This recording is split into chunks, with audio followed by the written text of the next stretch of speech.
નમસ્કાર. આકાશવાણી અમદાવાદ વડોદરા પ્રાદેશિક સમાચાર પ્રવેશ અડિયેચા વાંચે છે. સૌપ્રથમ મુખ્ય સમાચાર.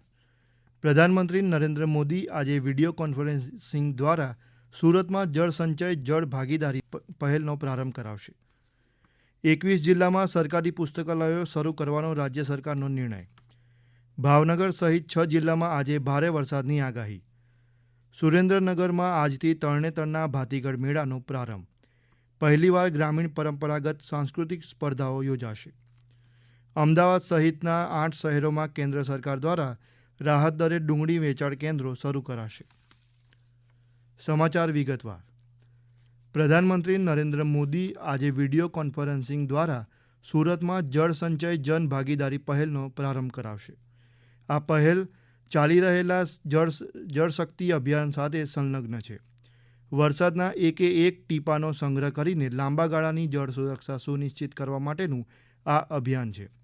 નાગરિકો, સ્થાનિક સંસ્થાઓ, ઉદ્યોગો અને અન્ય સહભાગીદારીઓને સાંકળીને વરસાદી પાણીના સંગ્રહને અભિયાન સ્વરૂપે અમલમાં મૂકવામાં આવી રહ્યું છે. આ કાર્યક્રમ હેઠળ સમગ્ર ગુજરાતમાં અંદાજે 24,800 વરસાદી પાણીના સંગ્રહના માળખાનું સામૂહિક ભાગીદારી સાથે નિર્માણ કરવામાં આવી રહ્યું છે. આ ભૂગર્ભ જળ સંચય લાંબા ગાળે ફાયદાકારક સાબિત થશે. આ અભિયાન હેઠળ બાંધવામાં આવેલા માળખા વરસાદી પાણીના સંગ્રહમાં મહત્વની ભૂમિકા ભજવશે. રાજ્ય સરકારે 21 જિલ્લામાં સરકારી પુસ્તકાલયો શરૂ કરવાનો નિર્ણય કર્યો છે. ઉપરાંત 7 આદિજાતિ જિલ્લાના 14 તાલુકામાં પણ પુસ્તકાલયો શરૂ કરવા મુખ્યમંત્રી ભૂપેન્દ્ર પટેલે મંજૂરી આપી છે, જેથી તમામ આદિવાસી સમુદાયોને વાંચન સેવાનો 100% લાભ પ્રાપ્ત થશે. ઉપરાંત આ વર્ષે 64 જેટલા સરકારી તાલુકા ગ્રંથાલયો શરૂ કરવાનો પણ નિર્ણય કરાયો છે. વિશિષ્ટ શહેર અને ગ્રામ ગ્રંથાલયો, મહિલા અને બાળ ગ્રંથાલયો વગેરેના અનુદાનના દરોમાં વધારો કરવા માટે પણ રાજ્ય સરકારે મંજૂરી આપી છે. ઉપરાંત સ્વર્ગીય શ્રી મોતીભાઈ અમીન ગ્રંથાલય સેવા એવોર્ડના પુરસ્કારની રકમમાં 50%થી વધુનો વધારો રાજ્ય સરકાર દ્વારા કરાયો છે. ઉલ્લેખનીય છે કે દર વર્ષે 6 સપ્ટેમ્બરના દિવસે રાષ્ટ્રીય પુસ્તક વાંચન દિવસ તરીકે મનાવવામાં આવે છે. રાજ્યના હવામાન વિભાગે આજે સૌરાષ્ટ્રના ભાવનગર, દક્ષિણ ગુજરાતના ભરૂચ, ઉત્તર ગુજરાતના બનાસકાંઠા, સાબરકાંઠા, અરવલ્લી અને મધ્ય ગુજરાતના વડોદરામાં છૂટાછવાયા સ્થળોએ ભારે વરસાદની આગાહી કરી છે, જ્યારે આવતીકાલે સાબરકાંઠા અને અરવલ્લીમાં ભારે વરસાદની શક્યતા છે. રાજ્યમાં ગઈકાલે સવારે 6 વાગ્યાથી રાત્રે 10 વાગ્યા સુધીમાં કુલ 190 તાલુકામાં મધ્યમથી ભારે વરસાદ નોંધાયો હતો. સત્તાવાર આંકડા મુજબ સૌથી વધારે 4.25 ઇંચ વરસાદ ગાંધીનગરના માણસા અને મહેસાણાના વિજાપુર તાલુકામાં વરસ્યો હતો, જ્યારે મહેસાણા, પ્રાંતિજ અને ડીસા તાલુકામાં 3 ઇંચથી વધુ, 8 તાલુકામાં 2 ઇંચથી વધુ વરસાદ નોંધાયાના અહેવાલ છે. રાજ્યમાં ગઈકાલથી અનેક જિલ્લામાં ફરી વરસાદ વરસ્યો હતો. મહેસાણાના અમારા પ્રતિનિધિ જયંતિ ચૌધરી જણાવે છે, મોઢેરા પર આવેલી કાવેરી શાળામાં વરસાદી પાણી ભરાતા બાળકો અને શિક્ષકોને સલામત રીતે તેમના ઘરે પહોંચાડવામાં આવ્યા હતા. અહીં વિજાપુરમાં 4, મહેસાણામાં 3, જોતાણામાં 2 અને ઊંઝામાં 1 ઇંચ વરસાદ વરસ્યો હતો. ભાવનગરના અમારા પ્રતિનિધિ સુરેશ ત્રિવેદી જણાવે છે, ગઈકાલે સિંહોરમાં 2, પાલીતાણામાં 1, ઘોઘા અને ભાવનગરમાં અડધો ઇંચ વરસાદ વરસ્યો હતો. વરસાદના કારણે શહેરમાં ગઈકાલે લઘુત્તમ તાપમાન 25 ડિગ્રીની આસપાસ નોંધાયું હતું. રાજકોટ જિલ્લામાં જેતપુર તાલુકાનો ભાદર બંધ પૂર્ણ સપાટીએ ભરાઈ જતા બંધના 7 દરવાજા ખોલવામાં આવ્યા છે. વરસાદી પાણીની આવક સતત ચાલુ રહેતા બંધ વિસ્તારના ભૂખી, ઉમરકોટ, વેગડી ગોંડલ, ભંડારિયા સહિતના ગામના લોકોને નદીના પટ વિસ્તારમાં અને નીચાણવાળા વિસ્તારમાં ન જવા જિલ્લા સિંચાઈ પૂર્વ વર્તુળ એકમે જણાવ્યું છે. રાજ્યના સૌથી મોટા તરણેતરના મેળાનો આજથી પ્રારંભ થશે. સુરેન્દ્રનગર જિલ્લાના ચોટીલા તાલુકાના તરણેતર ગામમાં 9 સપ્ટેમ્બર સુધી યોજાનારા આ મેળાનો આરંભ ત્રિનેત્રેશ્વર મહાદેવના પૂજન સાથે થશે. આ પ્રસંગે પ્રવાસન મંત્રી મુળુભાઈ બેરા, પાણી પુરવઠા મંત્રી કુંવરજી બાવળિયા પણ ઉપસ્થિત રહેશે. સુરેન્દ્રનગર જિલ્લાના અમારા પ્રતિનિધિ દિનેશ પરમારે વધુમાં જણાવ્યું કે તરણેતરનો લોકમેળો આજથી શરૂ થવા જઈ રહ્યો છે. ભાદરવા સુદ 30 થી પાંચમ સુધી યોજાતા આ લોકમેળામાં મોટી સંખ્યામાં માનવ મહેરામણ ઉમટી પડતું હોય છે. તરણેતરના મેળામાં આ વર્ષે પ્રથમવાર ગ્રામીણ પારંપરિક સાંસ્કૃતિક સ્પર્ધાનું આયોજન કરવામાં આવ્યું છે. જન્માષ્ટમી ઉપર આવેલા ભારે વરસાદને કારણે સાતમ આઠમના લોકમેળા બંધ રહ્યા હતા. તેથી તરણેતરનો મેળો માણવા મોટી સંખ્યામાં લોકો ઉમટી પડશે તેવી ધારણા છે. મેળાના આયોજન માટેની તમામ તૈયારી પૂર્ણ થઈ ગઈ છે. મેળામાં આ વખતે સુરક્ષાને ધ્યાનમાં રાખી CCTV, drone camera, watch tower અને પાર્કિંગમાં લાઇટની વ્યવસ્થા ઉપરાંત કંટ્રોલ રૂમ, ડિઝાસ્ટર રૂમ તૈયાર કરવામાં આવ્યા છે.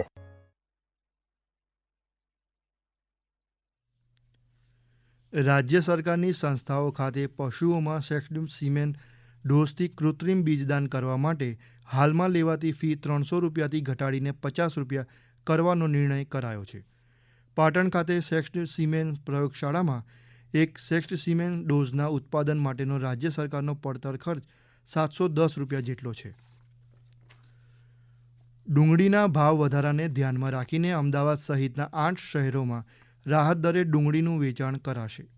દિલ્હી NCRમાં ₹35 પ્રતિ કિલો ડુંગળીના વેચાણ માટે કૃષિ ભવન ખાતે મોબાઈલ વાનને લીલી ઝંડી આપ્યા બાદ કેન્દ્રીય અન્ન અને નાગરિક પુરવઠા મંત્રી પ્રહલાદ જોશીએ જણાવ્યું કે આગામી દિવસોમાં અમદાવાદ, કોલકાતા, ભુવનેશ્વર, હૈદરાબાદ, ચેન્નઈ, બેંગ્લોર, ગુવાહાટી અને રાયપુરમાં પણ આ રીતે રાહત દરે ડુંગળીના વેચાણની યોજના છે. આ સમાચાર આપ આકાશવાણીના અમદાવાદ વડોદરા કેન્દ્ર પરથી સાંભળી રહ્યા છો. આ સમાચાર આપ અમારી YouTube channel AIR news Gujarat પર પણ સાંભળી શકો છો. વધુ સમાચાર માટે આપ અમારા ટ્વિટર હેન્ડલ AIR_ABADને ફોલો કરી શકો છો. ટપાલ સેવાને લગતા પ્રશ્નોના નિકાલ માટે અમદાવાદમાં પોસ્ટ માસ્ટર જનરલ મુખ્યાલય ક્ષેત્ર સ્પીડ પોસ્ટ ભવન શાહીબાગ ખાતે 20મી સપ્ટેમ્બરે સવારે 11 વાગે ડાક અદાલતનું આયોજન કરાયું છે. આ અદાલતમાં નીતિ વિષયક મુદ્દા ઉપરાંત ટપાલ સેવાઓને લગતા અન્ય મુદ્દાઓ સંબંધિત ફરિયાદો સાંભળી તેનો નિકાલ કરાશે. સુરેન્દ્રનગર જિલ્લા કલેક્ટર KP સંપટે જિલ્લાની 5 આંગણવાડી કેન્દ્રનું ઉદ્ઘાટન કર્યું હતું. સુરેન્દ્રનગર જિલ્લાના અમારા પ્રતિનિધિ દિનેશ પરમાર જણાવે છે કે ₹46 લાખ ખર્ચે 3 મહિના જેટલા ટૂંકા સમયગાળામાં આ કાર્ય પૂર્ણ કરાયું છે. આ પ્રોજેક્ટમાં નવી બાંધવામાં આવેલી સેપ્ટિક ટાંકી અને સોક પિટ્સ, ભૂગર્ભ અને પાણીના સંગ્રહની સુવિધાઓ, RO પ્લાન્ટ્સ, બાળકોને રક્ષણ માટે બાઉન્ડ્રી દિવાલ, શૌચાલય વગેરે જેવી સુવિધાઓનો સમાવેશ કરાયો છે. રાજ્યમાં ગુટખા તેમજ તમાકુ કે નિકોટિન યુક્ત પાન મસાલાના વેચાણ, સંગ્રહ અને વિતરણ પરનો પ્રતિબંધ વધુ 1 વર્ષ માટે લંબાવાયો છે. રાજ્યના નાગરિકોનું સ્વાસ્થ્ય વધુ સુદૃઢ બને તે માટે આ પ્રતિબંધ આગામી 13 સપ્ટેમ્બર 2024થી વધુ 1 વર્ષ સુધી લંબાવવાનો નિર્ણય કર્યો છે, તેમ ખોરાક અને ઔષધ નિયમન તંત્ર દ્વારા જણાવાયું છે. પાટણના પ્રાદેશિક વિજ્ઞાન કેન્દ્ર ખાતે ગઈકાલે શિક્ષક દિવસની ઉજવણી કરવામાં આવી હતી, જેમાં ગુજકોસ્ટ આયોજિત ગાંધીનગર, પંચમહાલ, સાબરકાંઠા, અરવલ્લી અને પાટણ જિલ્લામાંથી શૈક્ષણિક મુલાકાતે આવેલા 244 વિદ્યાર્થીઓ, 19 શિક્ષકો સહિત નાગરિકોએ ભાગ લીધો હતો. રાષ્ટ્રીય પોષણ માસની ઉજવણી અંતર્ગત સંકલિત બાળ વિકાસ યોજના એટલે કે ICDS હેઠળની પોષણ અને આરોગ્યની સેવાઓ પ્રત્યે જાગૃતિ લાવવા 6 વિષય વસ્તુ આધારિત વિવિધ પ્રવૃત્તિઓ અને અનેક કાર્યક્રમ યોજાઈ રહ્યા છે. કચ્છ જિલ્લાની તમામ આંગણવાડી કેન્દ્રમાં એનિમિયા પર આધારિત પ્રવૃત્તિઓ, ગ્રામ્ય આરોગ્ય, સ્વચ્છતા સહિતની કામગીરી કરવામાં આવી હતી. 8મી સપ્ટેમ્બર સુધી ચાલનારા 39મા ચક્ષુદાન પખવાડિયાની ઉજવણીના ભાગરૂપે રાજ્યમાં વિવિધ કાર્યક્રમનું આયોજન કરવામાં આવી રહ્યું છે. રાજ્ય સરકાર સંચાલિત M&J ઇન્સ્ટિટ્યૂટ ઓફ ઓફથેલ્મોલોજી દ્વારા જાગૃતિ રેલીનું આયોજન કરાયું હતું, જેમાં તબીબો, સામાજિક કાર્યકરો સહિત અંદાજે 500થી વધુ પ્રાથમિક શાળાના વિદ્યાર્થીઓ જોડાયા હતા. અંતમાં મુખ્ય સમાચાર ફરી એકવાર. પ્રધાનમંત્રી નરેન્દ્ર મોદી આજે વિડીયો કોન્ફરન્સિંગ દ્વારા સુરતમાં જળસંચય જનભાગીદારી પહેલ શરૂ કરશે. 21 જિલ્લામાં સરકારી પુસ્તકાલયો શરૂ કરવાનો રાજ્ય સરકારનો નિર્ણય. ભાવનગર સહિત 6 જિલ્લામાં આજે ભારે વરસાદની આગાહી. સુરેન્દ્રનગર જિલ્લામાં આજથી તરણેતરના ભાતીગઢ મેળાનો પ્રારંભ. પહેલીવાર ગ્રામીણ પરંપરા સાંસ્કૃતિક સ્પર્ધાઓ યોજાશે. અને અમદાવાદ સહિતના 8 શહેરોમાં કેન્દ્ર સરકાર દ્વારા રાહત દરે ડુંગળી વેચાણ કેન્દ્રો શરૂ કરાશે. આકાશવાણી પરથી સમાચાર પૂરા થયા.